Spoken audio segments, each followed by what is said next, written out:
اعوذ باللہ من الشیطان الرجیم بسم اللہ الرحمن الرحیم۔ درس علوم قرآن، درس نمبر 5۔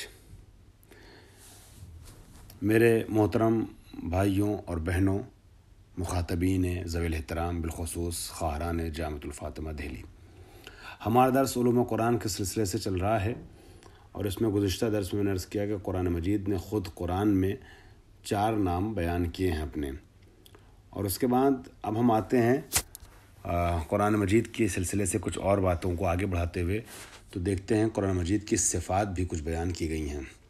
قرآن مجید کی جو صفات بیان ہوئی ہیں اس میں سے بعض وہ ہیں جو خود قرآن میں بیان کی گئی ہیں، اور بعض صفات وہ ہیں کہ جو روایات میں وارد ہوئی ہیں کثیر تعداد میں، البتہ اس کا انتخاب آپ کے حوالے پیش کیا جا رہا ہے۔ سب سے پہلی چیز یہ ہے کہ قرآن کو مجید کے نام سے یاد کیا گیا ہے۔ والقرآن المجید، قسم ہے عظمتوں والی کتاب قرآن مجید کی، اس قرآن کی قسم جو عظمتوں والی کتاب ہے۔ اس کے بعد ایک نام قرآن کا اور ہے صفت، یعنی جب قرآن کے ساتھ یہ لفظ آیا ہے تو اس کا مطلب قرآن نام ہوا، اور جو لفظ ساتھ میں آیا ہے اس کے وہ صفت کے طور پہ استعمال ہوا ہے۔ انہ لقرآن کریم، یہ بہت ہی محترم کتاب ہے جسے ہم قرآن کہتے ہیں۔ یہ 2 صفت۔ تیسری صفت قرآن مجید کی جو مشہور ہے، قرآن میں آئی ہے، وہ حکیم ہے۔ والقرآن الحکیم، حکمت آموز کتاب ہے قرآن مجید۔ عظیم کا لفظ استعمال ہوا ہے۔ وَلَقَدْ آتَيْنَاكَ سَبْعًا مِّنَ الْمَثَانِي وَالْقُرْآنَ الْعَظِيمِ۔ آپ دیکھیں اس میں جو ہے قرآن یا کتاب یا ذکر کے ساتھ یہ صفات آ رہے ہیں۔ قرآن کے جو 4 نام بتائے گئے ان 4 ناموں کے ساتھ یہ صفات ہیں۔ والقرآن العظیم، عظمتوں والی کتاب ہے قرآن مجید۔ اسی طریقے سے قرآن کا ایک نام عزیز بیان کیا گیا ہے۔ انہ لکتاب عزیز، یہ شکست ناپذیر اور زبردست کتاب ہے قرآن مجید، اس کو کوئی ہرانے والا نہیں، اس کا کوئی جواب دینے والا نہیں ہے، لاسانی کتاب ہے۔ ھذا ذکر مبارک، یہ بہت مبارک ذکر ہے، مبارک ایک صفت ہے قرآن کی۔ اسی طریقے سے مبین، تلک آیات الکتاب و قرآن مبین، روشن، آشکار اور واضح کتاب۔ انا انزلناہ قرآنا عربیا لعلکم تعقلون، عربی بھی قرآن کی ایک صفت بیان کی گئی ہے۔ ہم نے قرآن کو عربی میں نازل کیا ہے تاکہ تم سمجھو، یہ اس زمانے میں مخاطبین سے ارشاد فرمایا گیا۔ اس کے بعد غیر ذی عوج کا لفظ استعمال ہوا ہے۔ اس میں ارشاد ہوتا ہے آیت میں قرآنا عربیا غیر ذی عوج لعلہم یتقون، اس میں کوئی کمی نہیں ہے، یہ ایسی کتاب ہے کہ جس میں کوئی ٹیڑھا پن، کوئی نقص، کوئی کمی نہیں ہے۔ یہ غیر ذی عوج جو ہے وہ ایک صفت کے طور پہ استعمال کیا گیا ہے قرآن مجید کی۔ بشیر اور نذیر کا لفظ بھی استعمال کیا گیا ہے، چنانچہ ارشاد ہوتا ہے کتاب فصلت آیاتہ قرآنا عربیا لقوم یعلمون بشیرا و نذیرا، یہ قرآن جو ہے وہ بشارت بھی دیتا ہے اور یہ قرآن ڈراتا بھی ہے۔ یہ ساری صفات قرآن کی۔ اسی طریقے سے آپ روایات میں آ جائیں تو روایات میں بھی قرآن مجید کی کچھ صفتیں بیان کی گئی۔ مثلا احادیث معصومین میں آیا ہے لفظ ہادی قرآن مجید کے لیے، قرآن ہدایت کرنے والی کتاب ہے۔ ناصح کا لفظ آیا ہے، قرآن نصیحت کرنے والی، واعظ کرنے والی کتاب ہے۔ بعض روایات میں آیا ہے قرآن مجید کے لیے شافع مستشفع، یعنی قرآن شفاعت کرنے والی کتاب ہے۔ قرآن مجید شفاعت کرنے والی کتاب ہے، اور ایسی شفاعت کرنے والی کتاب ہے کہ خداوند عالم کے سامنے اس کو وسیلہ بنایا جائے تو اس کی شفاعت اس کے توسط سے قبول ہوتی ہے۔ ایسی معتبر کتاب ہے یہ۔ اسی طریقے سے ایک لفظ آیا ہے قرآن مجید کے لیے روایات میں، ربیع القلوب۔ قلوب آپ کو معلوم ہے قلب کی جمع دلوں کی بہار، قرآن بہار دل ہاست۔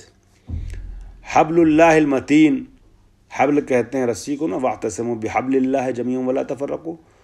قرآن اللہ کی ایک محکم رسی ہے، یعنی قرآن سے انسان وابستہ رہے گا تو پھر اس کو قرآن اللہ تک پہنچانے سے کوئی روک نہیں سکتا، قرب الہی حاصل کرنے سے کوئی روک نہیں سکتا ہے اور بھٹکا نہیں سکتا ہے سیدھے راستے سے۔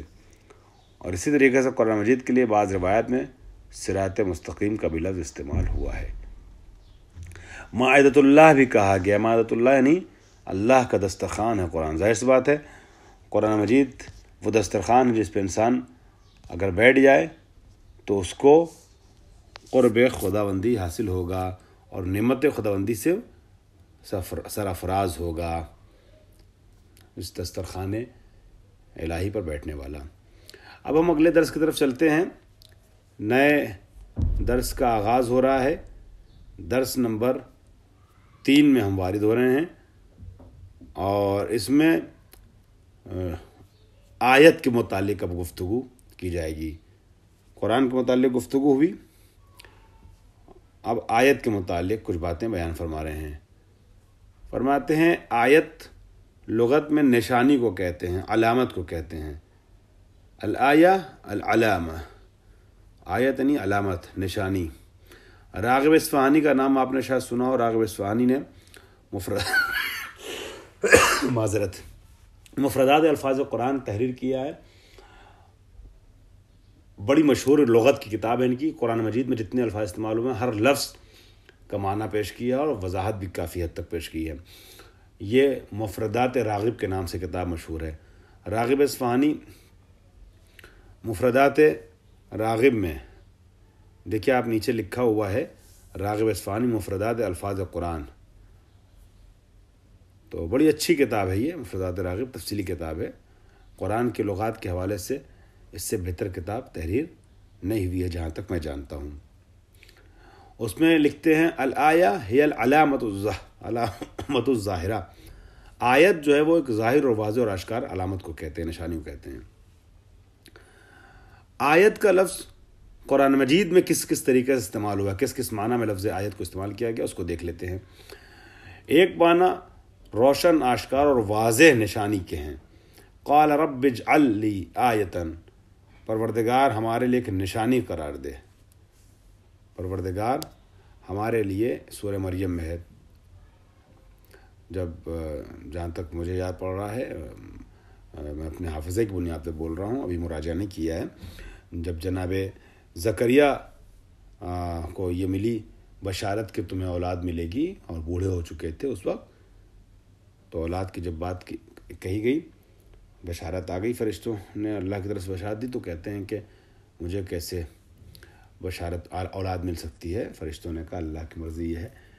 تو وہ عرض کرتے ہیں بارگاہ خداوندی میں رب اجعل لی آیتاً، پروردگار ہمارے لیے کوئی نشانی قرار دے دے۔ معجزہ آشکار، واضح معجزہ، روشن اور بین معجزے کے معنی میں بھی لفظ آیت کا استعمال کیا گیا قرآن مجید میں۔ چنانچہ آتا انا قد جئتکم بآیۃ من ربکم، میں واضح اور آشکار معجزہ لے کر کے تمہارے پاس آیا ہوں، تمہارے لیے معجزہ لایا ہوں، اور اب بھی اگر تم ہماری بات نہ مانو تو یہ تمہاری بدبختی ہے۔ دلیل اور برہان کے معنی میں بھی اس لفظ کا استعمال ہوتا ہے۔ وَلَئِنْ أَتَيْتَ الَّذِينَ أُوتُوا الْكِتَابَ كُلِّ آیَةٍ ما تبعوا قبلتک، آپ کتنی بھی دلیل اور نشانیاں اہل کتاب کے لیے لے آئیں، وہ آپ کی پیروی نہیں کریں گے، آپ کے قبلے کی پیروی نہیں کریں گے، مطلب آپ کے ساتھ نہیں ہوں گے۔ یہ اہل کتاب وہ ہیں جو ہٹ درم ہیں، جو ضدی ہیں، زایونی ٹائپ کے لوگ، ہمارے دور میں جیسے زایونی ہیں اس طرح کے لوگ پہلے بھی تھے، ہٹ دھرم و ضدی یہودی یا بعض عیسائی، بہت سے عیسائی دلیل پہ دلیل پیغمبر دیتے چلے جا رہے تھے مگر ماننے کو تیار نہیں تھے۔ آیت کا ایک معنی عبرت کا بھی ہے، چنانچہ اعلان ہوتا ہے عبرت یعنی جس سے انسان درس لیتا ہے۔ ان فی ذالک لآیۃ لمن خاف عذاب الآخرہ، جو عذاب آخرت سے ڈرے، خوف اختیار کرے، اس کے لیے ایک عبرت ہے، ایک درس ہے، ایک آیت ہے اس کے اندر۔ ان فی ذالک، اس میں ایک عبرت ہے اس کے لیے کہ جو عذاب آخرت سے خوف اختیار کرے۔ خوب، اس کے بعد آیت کا اصطلاحی معنی دیکھ لیتے ہیں۔ آیت کا اصطلاحی معنی آپ سب کے ذہن محفوظ ہے، کوئی خاص الگ سے کوئی معنی نہیں کیا گیا ہے۔ آیت قرآن مجید کے ایسے جملے کو کہتے ہیں جو کئی کلمات پر مشتمل جملہ ہوتا ہے اور جس میں کسی ایک مفہوم کو پیش کیا جاتا ہے۔ آیے بے کلمہ یا کلماتی، اس قرآن گفتے میں شبد قرآن مجید کے کسی ایک کلمے یا کلمات کو کہتے ہیں کہ اپنے ماقبل سے وہ جدا ہوتا ہے اور ایک سورے کے ضمن میں ہوتا ہے نا، چند جملوں پر مشتمل ایک سینٹنس ہے یا کبھی ایک ہی لفظ کی ایک آیت ہوتی ہے، تو چند جملوں پر مشتمل، جو چند لفظوں پر مشتمل، چند کلمات مشتمل جو ایک سینٹنس ہے، ایک جملہ ہے، وہ ایک سورے کے ماتحت ہوتا ہے۔ کئی آیتیں ملتی ہیں تو سورہ بنتا ہے، اسے آیت کہتے ہیں۔ مثلا مدھامتان ہے، الف لام میم کو انہوں نے آیت کے طور پر شمار کیا ہے، حروف مقطعات کو یہاں پر۔ یا ایھا الذین آمنوا سے لے کر کے علیم تک، یہ سب آیات ہیں۔